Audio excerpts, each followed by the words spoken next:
ನೋಡಿ, ಇಂದಿನ ತರಗತಿಯಲ್ಲಿ ಸ್ವಾಭಾವಿಕ ಸಂಖ್ಯೆಗಳು ಅಂದ್ರೆ ಏನು ಅಂತ ಹೇಳಿದ್ವಿ ಅಲ್ವಾ? ಹಾಗಾದ್ರೆ ಸ್ವಾಭಾವಿಕ ಸಂಖ್ಯೆಗಳು ಅಂದ್ರೆ ಯಾವ್ಯಾವ? ಎಕ್ಸಾಂಪಲ್ ಯಾರು ಹೇಳ್ತೀರಾ?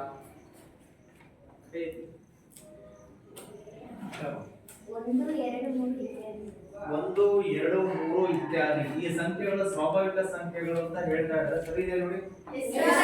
ಸರಿ ಇದಲ್ವಾ? ನೆಕ್ಸ್ಟ್ ನೋಡಿ, ಪೂರ್ಣ ಸಂಖ್ಯೆಗಳಿಗೆ ಉದಾಹರಣೆ ಯಾರು ಹೇಳ್ತಾರೆ? ಪೂರ್ಣ ಸಂಖ್ಯೆಗಳು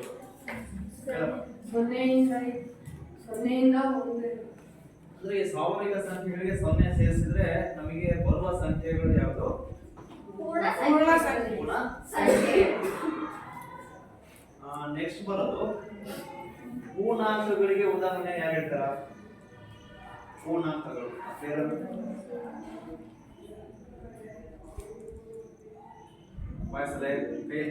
ಪೂರ್ಣಾಂಕಗಳು ಪೂರ್ಣಾಂಕ ಸಂಖ್ಯೆಗಳಿಗೆ ಉದಾಹರಣೆ ಹೇಳಿ. ಸ್ವಾಭಾವಿಕ ಅಂದ್ರೆ 1 2 3, ಪೂರ್ಣ ಸಂಖ್ಯೆಗಳಿಂದ 0 ಹೇಳಾಗುತ್ತೆ. ಪೂರ್ಣಾಂಕಗಳಂದ್ರೆ ಯಾವ ತರ ಬರುತ್ತೆ ಸಂಖ್ಯೆಗಳು? 0 ಮುಂದಕ್ಕೆ +1 +2 +3, ಈ ಕಡೆ ಬಂದ್ರೆ -1 -2 -3, +1 +2 ಇತ್ಯಾದಿ. ಈ ಕಡೆ ಬಂದ್ರೆ -1 -2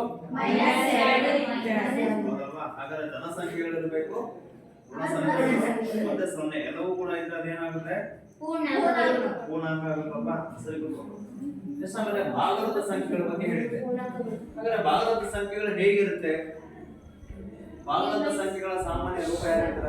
ಹೇಳಿ ಬರೀ 4 ಜನನಾ? ಬೇರೆ ಹೇಳಿ ಹೇಳಿ, ತಪ್ಪಾದ ಪರವಾಗಿಲ್ಲ ಹೇಳಿ. ಭಾಗಲಬ್ಧ ಸಂಖ್ಯೆಗಳಿಗೆ ಉದಾಹರಣೆ, ಆ ಸಂಖ್ಯೆಗಳು ಹೇಗಿರುತ್ತೆ? ಅದು ಯಾವ ರೂಪದಲ್ಲಿ ಇರುತ್ತೆ ಭಾಗಲಬ್ಧ ಸಂಖ್ಯೆಗಳು? ಭಿನ್ನರಾಶಿ ಇರುತ್ತೆ. ಭಿನ್ನರಾಶಿ ಅಂದ್ರೆ ಯಾವ ರೂಪದಲ್ಲಿ? p/q ರೂಪದಲ್ಲಿ ಇರುತ್ತೆ ಭಾಗಲಬ್ಧ ಸಂಖ್ಯೆ. ಅದರಲ್ಲಿ ಛೇದ ಏನಾಗಿರಬಾರ್ದು? 0ಗೆ ಸಮನಾಗಿರಬಾರ್ದು. 0 ಇತ್ತು ಅಂದ್ರೆ ಅದು ಯಾವ ಸಂಖ್ಯೆ ಆಗೋದಿಲ್ಲ? ಆಗೋದಿಲ್ಲ. ಹೌದಲ್ವಾ? ಸರಿ, ಎಕ್ಸಾಂಪಲ್ ಯಾರು ಹೇಳ್ತಾರ ಭಾಗಲಬ್ಧ ಸಂಖ್ಯೆಗಳಿಗೆ? 3/1 3/1. ಸರಿ, ಆಮೇಲೆ 4/3 4/3. ಇದು ಯಾವ ರೂಪದಲ್ಲಿದೆ? p/q ರೂಪದಲ್ಲಿ. ಈ ಸಂಖ್ಯೆಗಳು ಏನಾಗುತ್ತೆ? ಭಾಗಲಬ್ಧ ಸಂಖ್ಯೆ. ಹೌದಲ್ವಾ? ಇಂದಿನ ಕ್ಲಾಸ್ ಅಲ್ಲಿ ಈ ಸಂಖ್ಯೆಗಳ ಬಗ್ಗೆ ನಿಮಗೆ ಹೇಳಿದೆ. ಹೌದಲ್ವಾ? ಸರ್, ನಾವು ಈ ಸಂಖ್ಯೆಗಳನ್ನ ಭಾಗಲಬ್ಧ ಸಂಖ್ಯೆಗಳು ಅಂತ ಹೇಳಿ ಕರಿತೀವಿ. ಸರ್, ಈಗ ಒಂದು ಭಾಗಲಬ್ಧ ಸಂಖ್ಯೆನ ಅಲ್ವಾ? ಹೌದಲ್ವಾ? ಸರಿ, 2 ಭಾಗಲಬ್ಧ ಸಂಖ್ಯೆನ ಅಲ್ವಾ? ಹೌದಲ್ವಾ? ಹಾಗಾದ್ರೆ 1 ಮತ್ತು 7ರ ನಡುವೆ ಒಂದು 5 ಸಂಖ್ಯೆಗಳನ್ನ ಭಾಗಲಬ್ಧ ಸಂಖ್ಯೆಗಳನ್ನ ಹೇಳಿ. ಪ್ರಶ್ನೆ ಅರ್ಥ ಮಾಡ್ಕೊಳ್ಳಿ. ಈಗ 1 ಎಂತ ಸಂಖ್ಯೆ? ಇದು ಭಾಗಲಬ್ಧ ಸಂಖ್ಯೆ ಆಗಿದೆ ಅಲ್ವಾ? 2 ಭಾಗಲಬ್ಧ ಸಂಖ್ಯೆನ ಅಲ್ವಾ? ಆಗಿದಲ್ವಾ? ಆದ್ರೆ 1 ಮತ್ತು 7ರ ನಡುವೆ 4 ಭಾಗಲಬ್ಧ ಸಂಖ್ಯೆಗಳನ್ನ ಹೇಳಿ ಅಂತ ಕೇಳಿದಾಗ 7 8 ಸರ್ ಲೆಕ್ಕ ಮಾಡಬೇಕು ಸರ್. ಅದು 7 8 ಅಂದ್ರೆ ಬೇರೆ ಸಂಖ್ಯೆ ಆಗುತ್ತಲ್ವಾ? ನಾನು ಕೇಳ್ತಾ ಇರೋದು 1 ಮತ್ತು 7ರ ನಡುವೆನೇ ಇರಬೇಕು. ಮೈನಸ್ ಅಂದ್ರೆ ಬೇರೆ ಸಂಖ್ಯೆ ಆಗುತ್ತಲ್ವಾ? ಲೆಕ್ಕ ಮಾಡಬೇಕು ಸರ್, ಈ ತರ ಲೆಕ್ಕಗಳನ್ನು ನಿಮಗೆ ಕೇಳಿದಾಗ ಯಾವ್ದಾದ್ರು 2 ಸಂಖ್ಯೆಗಳ ನಡುವೆ ಭಾಗಲಬ್ಧ ಸಂಖ್ಯೆಗಳನ್ನ ಬರೀರಿ ಅಂತ ಕೇಳಿದಾಗ ನಾವು ಯಾವ ರೀತಿ ಲೆಕ್ಕ ಮಾಡಬೇಕು ಅನ್ನೋದ್ರ ಬಗ್ಗೆ ನಾವು ಹಿಂದಿನ ತರಗತಿಯಲ್ಲಿ ತಿಳ್ಕೊಳ್ಳೋಣ. ಹೌದಲ್ವಾ?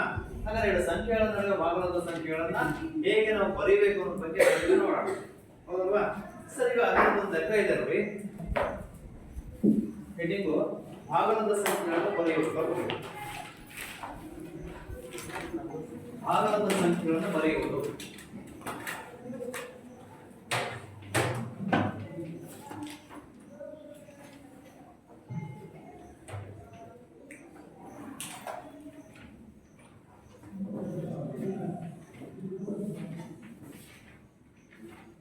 ಭಾಗಲಬ್ಧ ಸಂಖ್ಯೆಗಳನ್ನ ಬರೆಯುವುದು.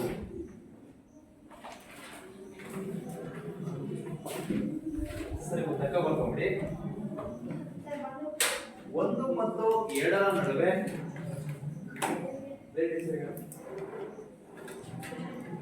1 ಮತ್ತು 2ರ ನಡುವೆ 1 ಮತ್ತು 2ರ ನಡುವೆ 5 ಭಾಗಲಬ್ಧ ಸಂಖ್ಯೆಗಳನ್ನು ಬರೆಯಿರಿ. 1 ಮತ್ತು 2ರ ನಡುವೆ 5 ಭಾಗಲಬ್ಧ ಸಂಖ್ಯೆಗಳನ್ನು ಬರೆಯಿರಿ.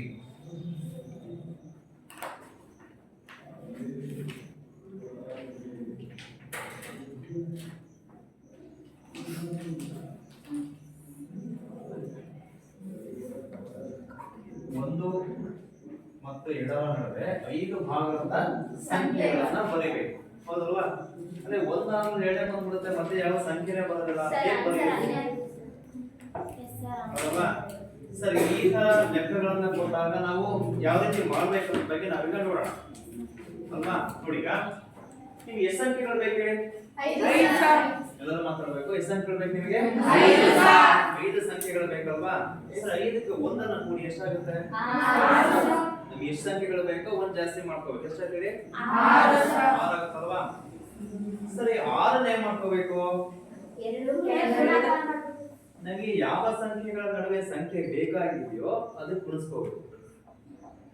5 ಬಂದ್ಬಿಡಿದ್ರೆ ಎಷ್ಟಾಗಿದೆ? 6. ನಿಮ್ಗೆ ಯಾವ ಸಂಖ್ಯೆಗಳ ನಡುವೆ ಬೇಕಾಗಿದೆ? 1 ಮತ್ತು 2ರ ನಡುವೆ. ಈಗ ನೀವೇನ್ ಮಾಡ್ಕೋಬೇಕು? ಆ 6ನ್ನ 1 ಮತ್ತು 2ಕ್ಕೆ ಗುಣಿಸ್ಕೊಳ್ಬೇಕು. ಸರಿ, 6ನ್ನ 1ಕ್ಕೆ ಗುಣಿಸ್ಕೊಂಡಾಗ ಎಷ್ಟಾಯ್ತು? 6 ಆಗುತ್ತೆ. ಹೌದಲ್ವಾ? ಸರಿ, ಅದೇ 6ನ್ನ 2ಕ್ಕೆ ಗುಣಾಕಾರ ಎಷ್ಟಾಗುತ್ತೆ? 12 ಬರುತ್ತೆ. ಹೌದಲ್ವಾ? ಸರಿ, 6 6 ಎಷ್ಟಾಗುತ್ತೆ? 12. ಸರಿ, ಈಗ ನೋಡಿ, ಈ ಸಂಖ್ಯೆ ಮತ್ತು ಈ ಸಂಖ್ಯೆಗಳ ನಡುವೆ ಬರ್ಕೊಳ್ಬಹುದು ಅಲ್ವಾ? ಈಗ ನಿಮಗೆ ಎಷ್ಟು ಅಂತೇಳಿ 6 ಬಂತಲ್ವಾ? ಅದು 6ನ್ನ ಕೆಳಗಡೆ ಇಟ್ಕೊಂಡ್ಬಿಡಿ. ಈಗ ನೋಡಿ, ಸರಿ, 6ಕ್ಕೆ 1 ಕೂಡಿ ಎಷ್ಟಾಯ್ತು? 6 ಬರುತ್ತೆ 7. 7/6 ಒಂದು ಸಂಖ್ಯೆ ಬಂತು. ಮತ್ತೆ 8/6 ಎರಡನೇ ಸಂಖ್ಯೆ ಆಗುತ್ತೆ. 9/6 ಮೂರನೇ ಸಂಖ್ಯೆ. 10/6 11/6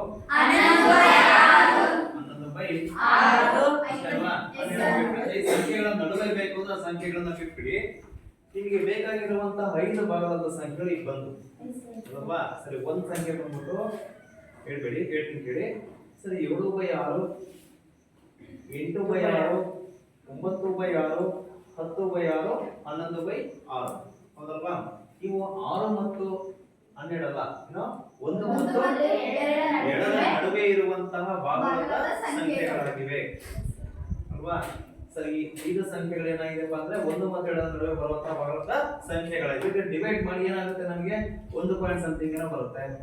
ಮತ್ತೆ 1 ಮತ್ತು 2ರ ನಡುವೆನೇ ಬರುತ್ತದೆ.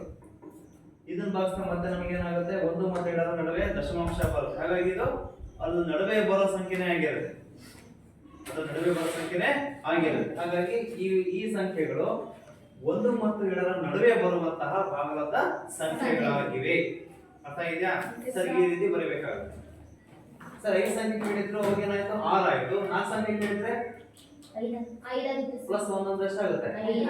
5ರಿಂದ ಮತ್ತೆ ನೀವೇ ಮಾಡ್ಕೋಬೇಕಾಯ್ತು, ಗುಣಿಸ್ಕೊಂಡು ಆಮೇಲೆ ನೀವು ಭಾಗಲಬ್ಧ ಸಂಖ್ಯೆಗಳನ್ನ ಬರ್ಕೊಳ್ಬೇಕಾಗುತ್ತೆ. ಅರ್ಥ ಇದೆಯಾ? ಲೆಕ್ಕ ಬರ್ಕೊಳ್ಳಿ. 5 ಭಾಗಲಬ್ಧ ಸಂಖ್ಯೆಗಳು 5 ಭಾಗಲಬ್ಧ ಸಂಖ್ಯೆಗಳು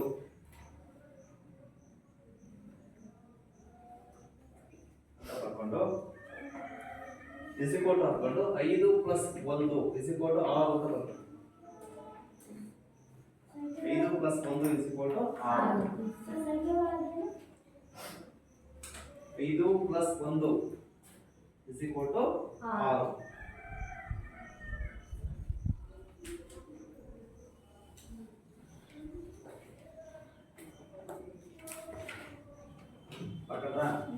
ಬರ್ಕೊಳ್ಳಿ. 1 ಮತ್ತು 2ರ ನಡುವೆ 1 ಮತ್ತು 2ರ ನಡುವೆ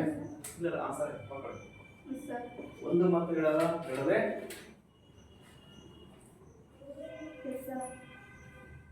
ಇರುವ 5 ಭಾಗಲಬ್ಧ ಸಂಖ್ಯೆಗಳು 5 ಭಾಗಲಬ್ಧ ಸಂಖ್ಯೆಗಳು ಭಾಗಲಬ್ಧ ಸಂಖ್ಯೆಗಳು ಅಂತ ಬರ್ಕೊಂಡು ಈಗ ಈ ಲೆಕ್ಕ ಮಾಡ್ಕೊಂಡು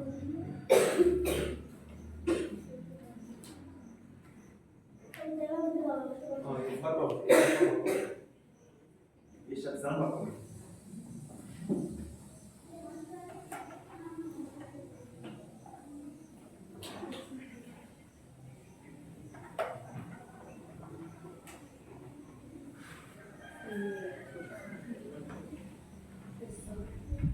ಇದೆಯಾ? ಸರಿ, 5 ಸಂಖ್ಯೆಗಳು ಇದೆ ಬರ್ಕೊಂಡಿದ್ದೀರಾ? ಸರಿ, ಇದೇ ರೀತಿ ನಿಮಗೆ ಬೇರೆ ಬೇರೆ ಸಂಖ್ಯೆಗಳ ನಡುವೆ ಕೇಳಬಹುದು ಮತ್ತೆ ಭಾಗದ ಸಂಖ್ಯೆಗಳನ್ನ ಬರೆಯಿರಿ ಅಂತ ಹೇಳಿ. ಸರಿ, ಇದೇ ವಿಧಾನವನ್ನ ಬಳಕೆ ಮಾಡಿಕೊಂಡು ನೀವು ಲೆಕ್ಕ ಮಾಡಬೇಕು ಅಲ್ವಾ? ಹಾಗಾದ್ರೆ ಒಂದು ಲೆಕ್ಕ ಕೊಡ್ತೀನಿ, ಎಲ್ಲರೂ ಕೂಡ ಮಾಡಿ. 3 ಮತ್ತು 4ರ ನಡುವೆ 3 ಮತ್ತು 4ರ ನಡುವೆ 6 ಭಾಗಲಬ್ಧ ಸಂಖ್ಯೆಗಳನ್ನು ಬರೆಯಿರಿ. 3 ಮತ್ತು 4ರ ನಡುವೆ 6 ಭಾಗಲಬ್ಧ ಸಂಖ್ಯೆಗಳನ್ನು ಬರೆಯಿರಿ. ಬೇಗ ಕ್ವಿಕ್, ಬೇಗ ಮಾಡಿ.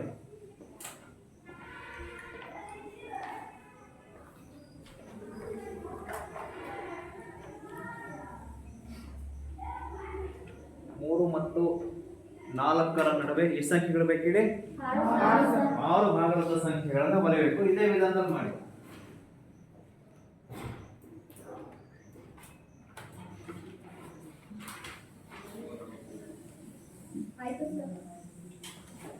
ಆಗಿದೆಯಾ? ಆಗಿರೋ ಕೇಳಿ 1 2 3 ಮತ್ತೆ ಈ ಕಡೆ ವಯಸ್ಸಲ್ಲಿ ಸರಿ ಫೋನ್ ಮೇಲ್ ಮಾಡಬೇಕು. ಯಾರು ಮಾಡ್ತಾರಮ್ಮ?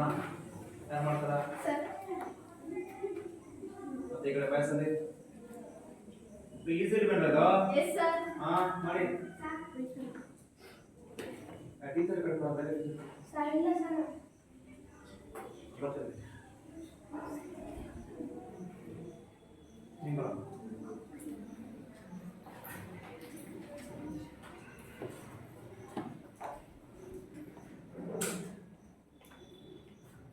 ಅಲ್ಲ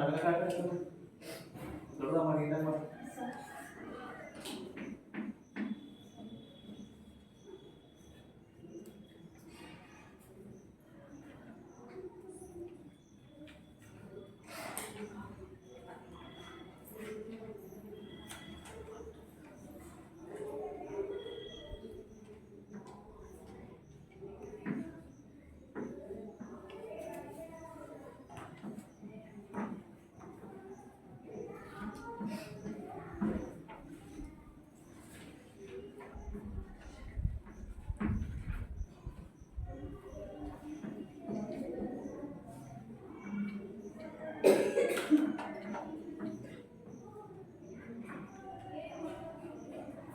ಸಂಖ್ಯೆಗಳು ಬಂದವು ಅಲ್ಲಿ ನೋಡಿ. 6 ಇದೆ ಕರೆಕ್ಟ್ ಇದೆ ನೋಡಿ. ಸಂಖ್ಯೆಗಳು ಯಾರು ನಾವು 22/7, 23/7, 24/7, 25/7, 26/7, 27/7 6 ಭಾಗಲಬ್ಧ ಸಂಖ್ಯೆಗಳು. 6 ಭಾಗಲಬ್ಧ ಸಂಖ್ಯೆಗಳು ಅರ್ಥ ಆಗಿದೆಯಾ? ಎರಡು ಸಂಖ್ಯೆಗಳ ನಡುವೆ ಭಾಗಲಬ್ಧ ಸಂಖ್ಯೆಗಳನ್ನ ಬರೀರಿ ಅಂತ ಕೇಳಿದಾಗ ನೀವು ಈ ವಿಧಾನವನ್ನ ಬಳಕೆ ಮಾಡಿಕೊಂಡು ಬರಬೇಕಾಗುತ್ತೆ. ಅರ್ಥ ಆಗಿದೆಯಾ? ಸರಿ, ಬರ್ಕೊಡಿ, ಬೇರೆ ಬರ್ಕೊಡಿ.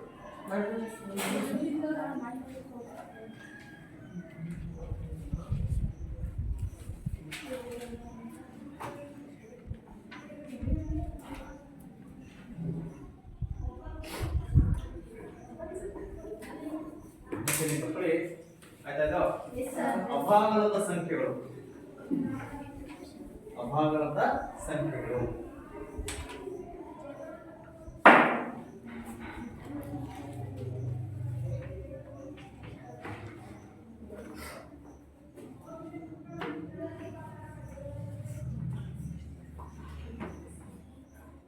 ಭಾಗಲಬ್ಧ ಸಂಖ್ಯೆಗಳು.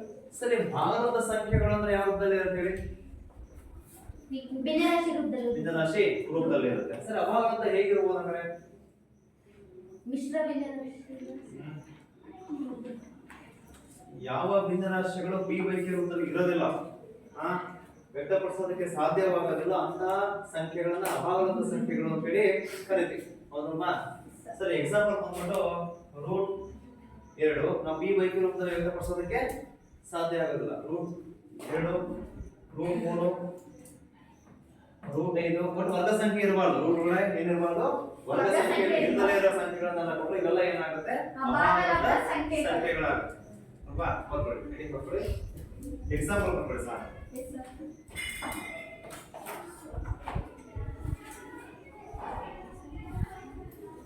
Yes, sir.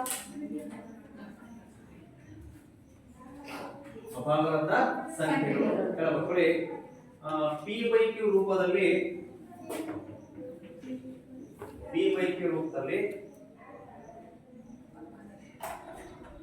ವ್ಯಕ್ತಪಡಿಸಲು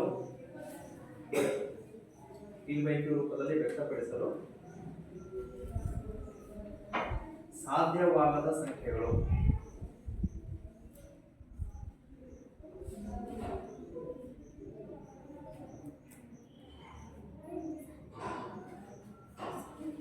ಎಕ್ಸಾಂಪಲ್ ಬರ್ಕೊಳ್ಳಿ. Root 2 root 3 root 5 root 2 root 3 root 5 ಆಯ್ತಾ? ಇದು example root 2 root 3 root 5. Sir, ಈಗ ಭಾಗಲಬ್ಧ ಆಯಿತು ಮತ್ತೆ ಅಭಾಗಲಬ್ಧ ಸಂಖ್ಯೆಗಳ ಬಗ್ಗೆ ಆಯಿತು. ಅರ್ಥ ಆಗಿದೆಯಾ? Yes, sir. ಈಗ ನೆಕ್ಸ್ಟ್ ನೀವು ಬರ್ಕೊಳ್ಳಿ ವಾಸ್ತವ ಸಂಖ್ಯೆಗಳು.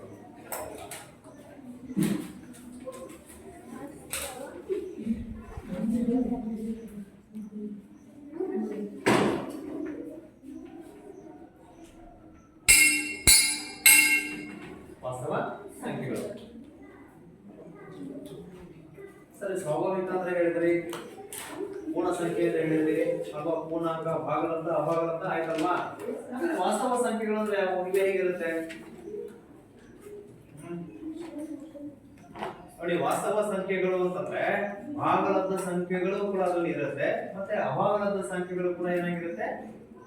ಆ ಸಂಖ್ಯೆಗಳಲ್ಲೇ ಬರುತ್ತೆ ಅಲ್ವಾ? ಸರಿ, ಭಾಗಲಬ್ಧನೂ ಕೂಡ ಇರುತ್ತೆ ಮತ್ತೆ ಅಭಾಗಲಬ್ಧ ಸಂಖ್ಯೆಗಳು ಕೂಡ ಇರುತ್ತಲ್ವಾ? ಅಂತಹ ಸಂಖ್ಯೆಗಳನ್ನ ವಾಸ್ತವ ಸಂಖ್ಯೆಗಳು ಅಂತ ಕರಿತೀವಿ. ಸರಿ, ಭಾಗಲಬ್ಧ ಅಂದ್ರೆ ಅಲ್ಲಿ ಏನಾಗುತ್ತೆ? ನಮ್ಗೆ ಎಲ್ಲ ಸಂಖ್ಯೆಗಳು ಬಂದು ಸ್ವಾಭಾವಿಕನೂ ಬರುತ್ತೆ, ಪೂರ್ಣ ಸಂಖ್ಯೆನೂ ಬರುತ್ತೆ, ಇಲ್ಲಿ ನೋಡಿ ಪೂರ್ಣಾಂಕನೂ ಬರುತ್ತೆ, ಆಮೇಲೆ ಭಾಗಲಬ್ಧನೂ ಬರುತ್ತೆ, ಮತ್ತೆ ಆಮೇಲೆ ಅಭಾಗಲಬ್ಧ ಎಲ್ಲಾ ಸಂಖ್ಯೆಗಳನ್ನು ಕೂಡ ಒಳಗೊಂಡಿರೋ ಸಂಖ್ಯೆಗಳನ್ನ ನಾವೆಂತ ಕರಿತೀವಿ? ವಾಸ್ತವ ಸಂಖ್ಯೆಗಳು. ಹೌದಲ್ವಾ? ಸರಿ, ಇದನ್ನ ಕ್ಯಾಪಿಟಲ್ ಲೆಟರ್ ಆರ್ ಇಂದ ನಾವು ಅದನ್ನ ಸೂಚಿಸ್ತೀವಿ. Capital letter R. ಸರಿ, ಆರ್ ಅಂದ್ರೆ ರಿಯಲ್ ನಂಬರ್ಸ್ ಅಂತ ಹೇಳಿ ಇಂಗ್ಲಿಷ್ ಅಲ್ಲಿ ರಿಯಲ್ ನಂಬರ್ಸ್, ಕನ್ನಡದಲ್ಲಿ ವಾಸ್ತವ ಸಂಖ್ಯೆಗಳು. ಅರ್ಥ ಆಗಿದೆಯಾ? ನೀವು ಯಾವ ಸಂಖ್ಯೆಯನ್ನು ಬರೆದ್ರು ಕೂಡ ಅದೇನಾಗುತ್ತೆ? ಈಗ ವಾಸ್ತವ ಸಂಖ್ಯೆ ಆಗುತ್ತೆ. ಹೌದಲ್ವಾ? ಸರಿ, ಭಾಗಲಬ್ಧ ಸಂಖ್ಯೆಗಳು ಎಲ್ಲವೂ ಕೂಡ ವಾಸ್ತವ ಸಂಖ್ಯೆಗಳು ಬರುತ್ತೆ ಅಂತಂದ್ರೆ ನೀವು ಸ್ವಾಭಾವಿಕ ಸಂಖ್ಯೆನಾರ ಬರೀರಿ, ಪೂರ್ಣಾಂಕನಾರ ಬರೀರಿ ಅಲ್ವಾ? ಪೂರ್ಣ ಸಂಖ್ಯೆಗಳಾರ ಬರ್ಕೊಳ್ಳಿ, ಭಾಗಲಬ್ಧನಾರ ಬರ್ಕೊಳ್ಳಿ, ಅಭಾಗಲಬ್ಧನಾರ ಬರ್ಕೊಳ್ಳಿ, ಅವೆಲ್ಲವೂ ಕೂಡ ಏನಾಗುತ್ತೆ ಅಂದ್ರೆ ಈಗ ವಾಸ್ತವ ಸಂಖ್ಯೆಗಳಾಗುತ್ತೆ. ಎಕ್ಸಾಂಪಲ್ ಹೇಳಿ ನೋಡೋಣ. ಯಾರು ಹೇಳ್ತೀರಾ? -3 ಏನಾಗುತ್ತೆ? ವಾಸ್ತವ ಸಂಖ್ಯೆ ಆಗುತ್ತೆ. 3/2 ಇದು ಕೂಡ ಏನಾಗುತ್ತೆ? ವಾಸ್ತವ ಸಂಖ್ಯೆ ಆಗುತ್ತೆ. 0 ವಾಸ್ತವ ಸಂಖ್ಯೆ ಆಗುತ್ತೆ. ರೂಟ್ 2 ಇದು ಕೂಡ ಏನಾಗುತ್ತೆ? ವಾಸ್ತವ ಸಂಖ್ಯೆ ಆಗುತ್ತೆ. ಯಾಕಂದ್ರೆ ಅದರಲ್ಲಿ ಭಾಗಲಬ್ಧ ಕೂಡ ಇರುತ್ತೆ, ಅಭಾಗಲಬ್ಧ ಸಂಖ್ಯೆಗಳು ಕೂಡ ಇರುತ್ತಲ್ವಾ? ಎಲ್ಲವನ್ನೂ ಕೂಡ ಒಳಗೊಂಡಿರೋ ಸಂಖ್ಯೆ ಏನಾಗುತ್ತೆ? ವಾಸ್ತವ ಸಂಖ್ಯೆ ಆಗುತ್ತೆ. ಸರಿ, ಹೇಳಿ ಮಕ್ಕಳೇ, ಪಕ್ಕಡಿದ ಮುಂದೆ ಮಕ್ಕಳೇ. ಭಾಗಲಬ್ಧ ಮತ್ತು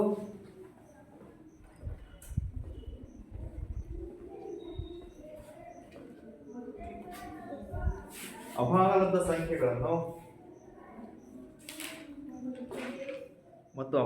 ಸಂಖ್ಯೆಗಳನ್ನು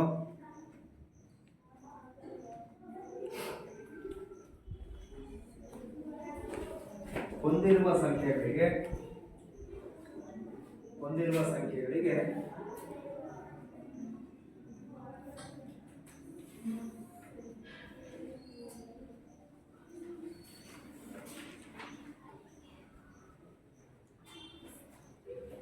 ವಾಸ್ತವ ಸಂಖ್ಯೆಗಳು ಎನ್ನುವರು.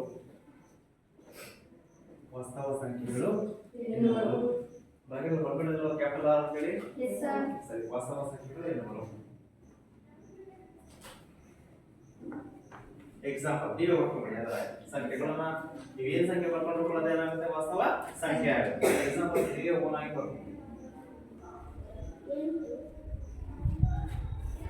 ಬರ್ಕೊಳ್ಳ ಮಣಿ ಎಷ್ಟು? 8.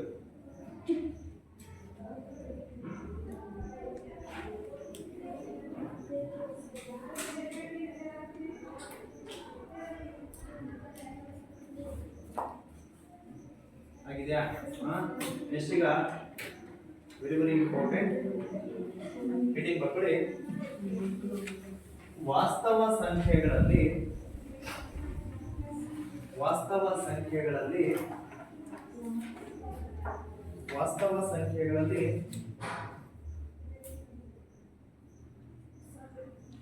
ದಶಮಾಂಶ ವಿಸ್ತರಣೆ. ವಾಸ್ತವ ಸಂಖ್ಯೆಗಳಲ್ಲಿ ದಶಮಾಂಶ ವಿಸ್ತರಣೆ ಹೇಗಿರುತ್ತೆ ಅಂತ ಹೇಳಿ. ದಶಮಾಂಶ ವಿಸ್ತರಣೆ ನಾನೀಗ 3 ಸಂಖ್ಯೆಗಳನ್ನ ಕೊಡ್ತೀನಿ. ಆ ಸಂಖ್ಯೆಗಳನ್ನ ಭಾಗಾಕಾರ ಮಾಡ್ಬೇಕು.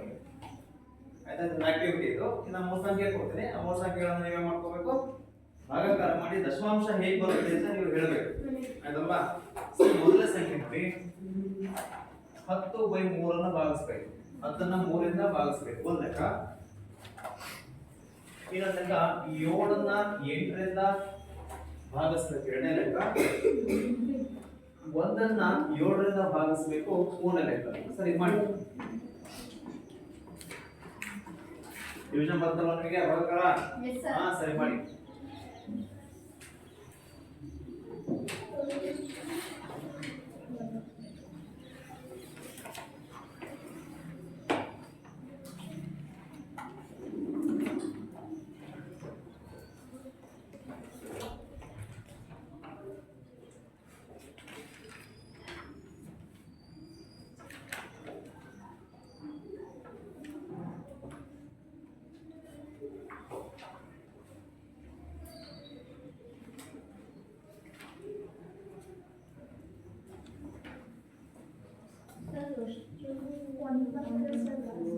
ಏನು ಬರ್ತಾ ಇದೆ? ಒಂದು ಬರ್ತಾ ಇದೆ ಸರ್. ಅದೇ ಮೂರನೇ ಮಾತ್ರ 0 ಬರುತ್ತೆ ಸರ್. ದಶಮಾಂಶ ಮಾಡ್ತಾನೆ ಇರೋದು ನೀವು. ಒಂದು 4 ಸ್ಥಾನ 5 ಸ್ಥಾನ ಮಾಡಿ ಗೊತ್ತಾಗುತ್ತೆ. ಒಂದೇ ಸ್ಟೆಪ್ ಮಾಡ್ಸೋಣ ಬಿಡಿ, ಕಂಟಿನ್ಯೂ ಮಾಡ್ತಾನೆ ಇರಬೇಕು.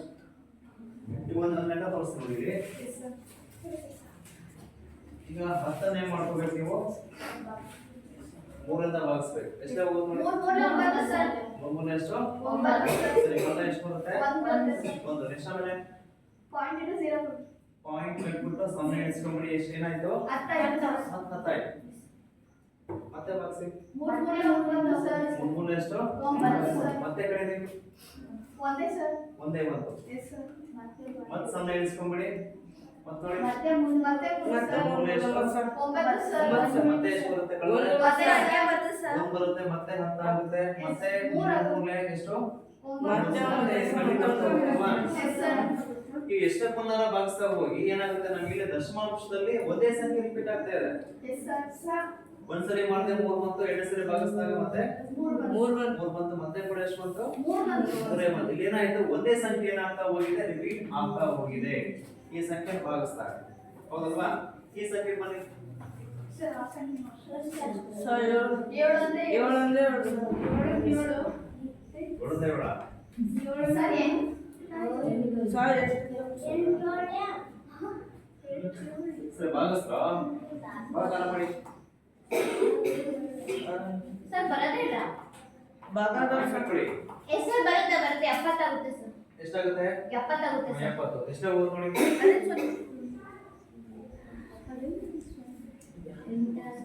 Sir 7 63 sir. ಅದು ಏಳನೇ ವರ್ಷ. 8 72 ಎಷ್ಟು? ಅಂದ್ರೆ ಇದು ಸರ್ 8 64 ಸರ್. ಎಂಟು ಎಷ್ಟು? 64 ಸರ್. 64. ಎಷ್ಟು ಬರುತ್ತೆ ಹೇಳಿ? ಎಷ್ಟು? 14 ಎಷ್ಟು ಬರುತ್ತೆ? ಮತ್ತೆ 0 ಇಳಿಸ್ಕೊಳ್ಳಿ, ಮತ್ತೆ ಭಾಗಿಸಿ. 8 7 ಎಷ್ಟು? 8 7 56. ಎಷ್ಟು ಬರುತ್ತೆ ಮತ್ತೆ ಕಳೆದಾಗ? 4 ಸರ್. 40 ಆಗುತ್ತೆ. ಮತ್ತೆ ಭಾಗಿಸಿ. 7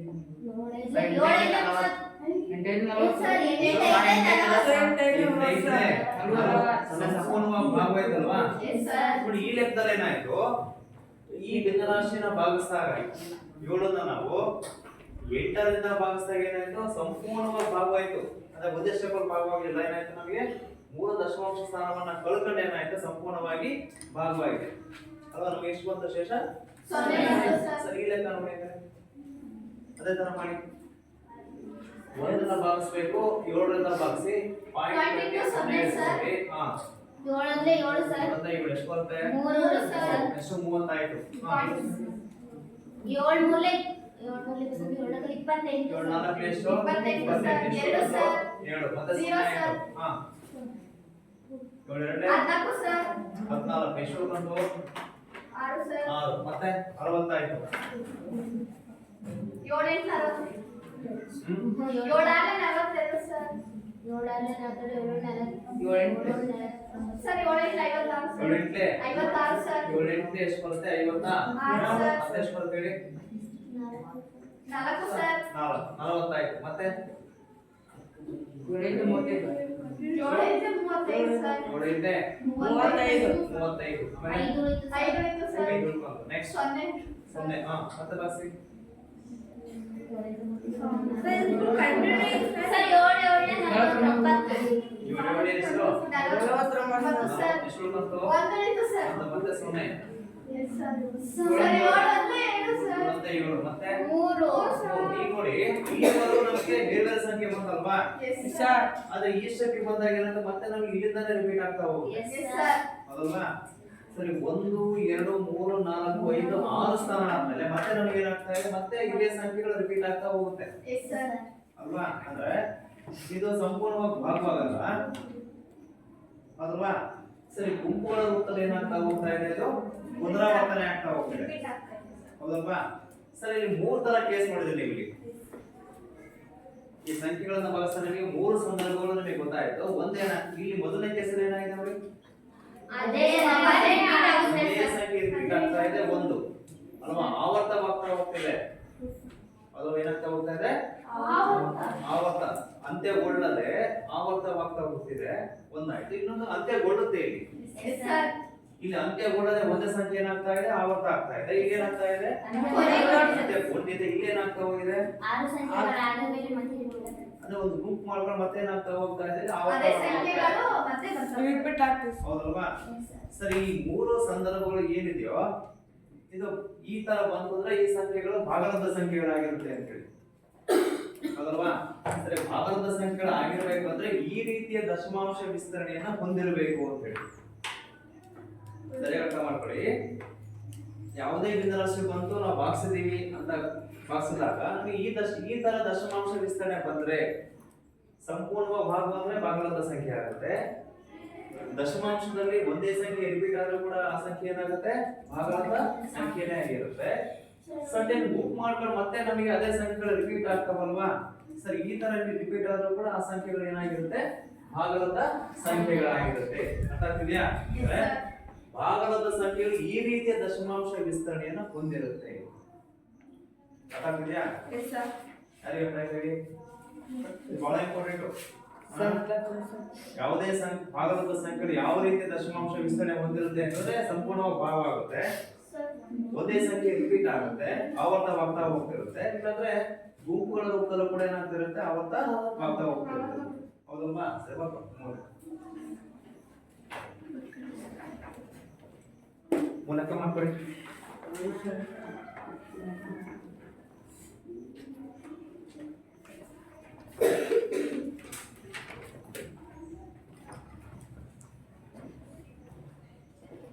ಎಡಿಗೆ ಬರ್ತಿದ್ದೀರಾ? ವಾಸ್ತವ ಸಂಖ್ಯೆಗಳಲ್ಲಿ ದಶಮಾಂಶ ವಿಸ್ತರಣೆ. ಸರಿ, ಮೂಲಕ ಬರ್ಕೊಂಡ್ರಾ? Yes sir. ಕೆಳಗೆ ಬರ್ಕೊಳ್ಳಿ. ಭಾಗಲಬ್ಧ ಸಂಖ್ಯೆಗಳ ದಶಮಾಂಶ ವಿಸ್ತರಣೆ.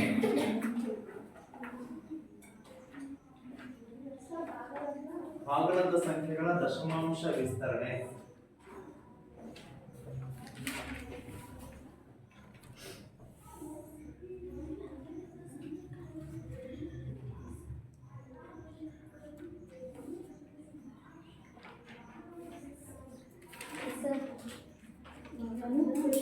ಹೌದಲ್ವಾ? ಫಸ್ಟ್ ಒನ್ ಮೊದಲನೇದು ಅಂತ್ಯಗೊಳ್ಳದೆ ಆವರ್ತವಾಗುವುದು. ಅಂತ್ಯಗೊಳ್ಳದೆ ಆವರ್ತವಾಗುವುದು. ಅಂತ್ಯಗೊಳ್ಳದೆ ಆವರ್ತವಾಗುವುದು. ಮೊದಲನೇ ಕೇಸು ಅಂತ್ಯಗೊಳ್ಳದೆ ಆವರ್ತವಾಗುವುದು. ಆವರ್ತವಾಗುವುದು. Yes, sir. ಎರಡನೇ ಕೇಸು ಅಂತ್ಯಗೊಳ್ಳುವ ದಶಮಾಂಶ ವಿಸ್ತರಣೆ. ಅಂತ್ಯಗೊಳ್ಳುವ ಅಂತ್ಯಗೊಳ್ಳುವ ದಶಮಾಂಶ ವಿಸ್ತರಣೆ.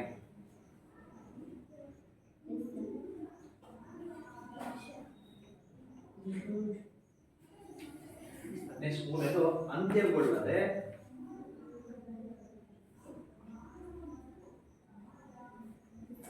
ಅಂತ್ಯಗೊಳ್ಳದೆ ಪುನರಾವರ್ತನೆಯಾಗುವ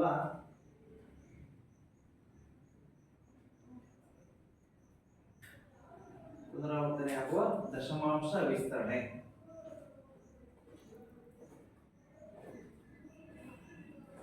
ದಶಮಾಂಶ ವಿಸ್ತರಣೆ.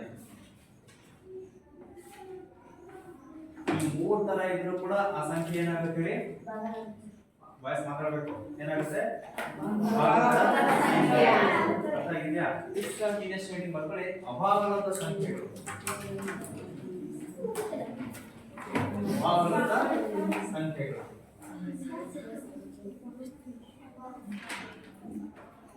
ಅಭಾಗಲಬ್ಧ ಸಂಖ್ಯೆಗಳ ದಶಮಾಂಶ ವಿಸ್ತರಣೆ. ಇದು ಒಂದೇ ಲೈನ್ ಆಗಿ ಹೇಳ್ಬೋದು.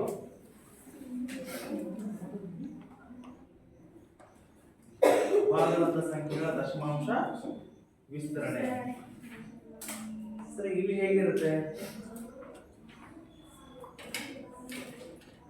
ಇಲ್ಲಿ ನೋಡಿ, ಇದು ಅಂತ್ಯನೂಗೊಳ್ಳಲ್ಲ, ಆವರ್ತನೂ ಆಗಲ್ಲ, ಅಂದ್ರೆ ಕೊನೆನೂ ಆಗೋದಿಲ್ಲ, ಮತ್ತೆ ಒಂದೇ ಸಂಖ್ಯೆ ಏನಾಗಲ್ಲ, ರಿಪೀಟ್ ಆಗಲ್ಲ.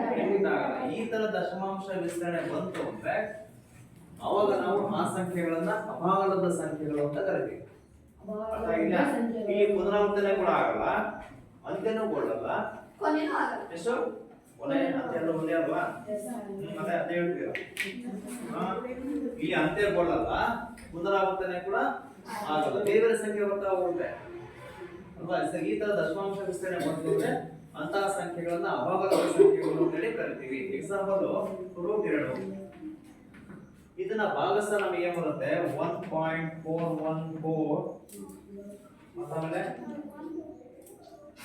2135. ಈ ತರ ನಮಗೆ ಎಷ್ಟು ಮತ್ತೆ ಏನಾಗ್ತಾ ಹೋಗ್ತಾ ಇರುತ್ತೆ? ರಿಪೀಟ್ ಆಗ್ತಾನೆ ಹೋಗ್ತಿರುತ್ತೆ. ಅಂತ್ಯಗೊಳ್ಳಲ್ಲ, ಆವರ್ತನ ಆಗಲ್ಲ, ಬೇರೆ ಬೇರೆ ಸಂಖ್ಯೆ ಏನಾಗ್ತಾ ಹೋಗ್ತಿರುತ್ತೆ, ಬರ್ತಾ ಹೋಗ್ತಾ ಇರುತ್ತೆ, ಒಂದು ಆರ್ಡರ್ ಬರೋದಿಲ್ಲ. ಈ ತರ ದಶಮಾಂಶ ವಿಸ್ತರಣೆ ಬಂತು ಅಂದ್ರೆ ಆ ಸಂಖ್ಯೆಗಳನ್ನ ಅಭಾಗಲಬ್ಧ ಸಂಖ್ಯೆಗಳು ಅಂತೇಳಿ ಕರಿತೀವಿ. ಅರ್ಥ ಆಗಿದ್ಯಾ? ಹೆಂಗ್ ಮಾಡ್ಬೇಕು ಅಂತ ಗೊತ್ತಿಲ್ಲ. ಇದನ್ನ ಅಭಾಗಲಬ್ಧ ಸಂಖ್ಯೆಗಳನ್ನ ಭಾಗಾಕಾರ ಅಂತ ಹೇಳಿ ಮಾಡ್ತಿರಲ್ವಾ? 2.0000 ಅಂತ ಅನ್ಕೊಂಡು ಭಾಗಿಸ್ಬೇಕು. ಅದು ನಿಮಗೆ ಎಷ್ಟು ಬರುತ್ತೆ ಹೇಳ್ಕೊಡ್ತೀನಿ. ಅಭಾಗಲಬ್ಧ ಸಂಖ್ಯೆಗಳ ಭಾಗಾಕಾರ ಎಷ್ಟು ಬರುತ್ತೆ ನಿಮಗೆ ಅವಾಗ ಹೇಳ್ಕೊಡ್ತೀನಿ ಅಲ್ವಾ? ಸರಿ, ಭಾಗಾಕಾರ ಮಾಡಿದಾಗ ಏನ್ ಬರುತ್ತೆ? ದಶಮಾಂಶ ವಿಸ್ತರಣೆ ಅಂದ್ರೆ ಈ ತರ ಬರುತ್ತೆ. ಸರಿ, ಬರ್ಕೊಳ್ಳಿ. √2 ಆಮೇಲೆ √4 √5 ಇವೆಲ್ಲ ಕೊಡ್ಬೋದು. ಮಾತಾಡಿ. ಸರಿ, ಅಲ್ಲಿಗೆ ಇವತ್ತಿನ ಕ್ಲಾಸ್ ಕಂಪ್ಲೀಟ್ ಆಗುತ್ತೆ. ನೋಡಿ, ಇವತ್ತಿನ ಕ್ಲಾಸ್ ಅಲ್ಲಿ ಭಾಗಲಬ್ಧ ಸಂಖ್ಯೆಗಳು ಆಮೇಲೆ ಅವುಗಳ ದಶಮಾಂಶ ವಿಸ್ತರಣೆ ಹೇಗಿರುತ್ತೆ ಅನ್ನೋ ಬಗ್ಗೆ ನಾವು ಅಭ್ಯಾಸವನ್ನ ಮಾಡಿದ್ವಿ ಅಲ್ವಾ? ಸರಿ, ಹೋಮ್ವರ್ಕ್ ಬಂದ್ಬಿಟ್ಟು ಅಭ್ಯಾಸ 1.3 ಅಲ್ಲಿ ಮೊದಲನೇ ಮೇನಲ್ಲಿ ಈ ತರ ಇದೆ. ಈ ಕೆಳಗಿನವುಗಳ ದಶಮಾಂಶ ರೂಪದಲ್ಲಿ ಬರೆಯಿರಿ ಮತ್ತು ಪ್ರತಿಯೊಂದು ಯಾವ ರೀತಿಯ ದಶಮಾಂಶ ವಿಸ್ತರಣೆಯನ್ನ ಹೊಂದಿದೆ ಅಂತ ಬರೀಬೇಕಾಗುತ್ತೆ. ಎಕ್ಸಾಂಪಲ್ ನೋಡಿ, ಇದೊಂದು ಲೆಕ್ಕ ಇದೆ. 36/100 1/11 ಈ ತರ ಲೆಕ್ಕ ಇದೆ. ನೀವೇ ಮಾಡ್ಕೋಬೇಕು, ಈ ಸಂಖ್ಯೆಗಳನ್ನ ಭಾಗಿಸ್ಬೇಕು. ನೀವೇ ಮಾಡ್ಕೋಬೇಕು, ಒಂದು 5 ಸ್ಥಾನದ ಮಾಡ್ಬೇಕಾಗುತ್ತೆ. 5-6 ಸ್ಥಾನ ನೀವು ಮಾಡ್ಲೇಬೇಕು. ಮಾಡ್ಬಿಟ್ಟು ಯಾವ ರೀತಿಯ ದಶಮಾಂಶ ವಿಸ್ತರಣೆಯನ್ನ ಹೊಂದಿದೆ ಅಂತ ನೀವೇ ಮಾಡ್ಕೋಬೇಕಾಗುತ್ತೆ. ಅಲ್ಲಿ ಕೆಳಗೆ ಬರೀಬೇಕಾಗುತ್ತೆ. ಈ ತರ 6 ಲೆಕ್ಕ ಇದೆ. 6 ಲೆಕ್ಕ ಮಾಡ್ಕೋಬೇಕು. ಅರ್ಥ ಆಗಿದೆಯಾ?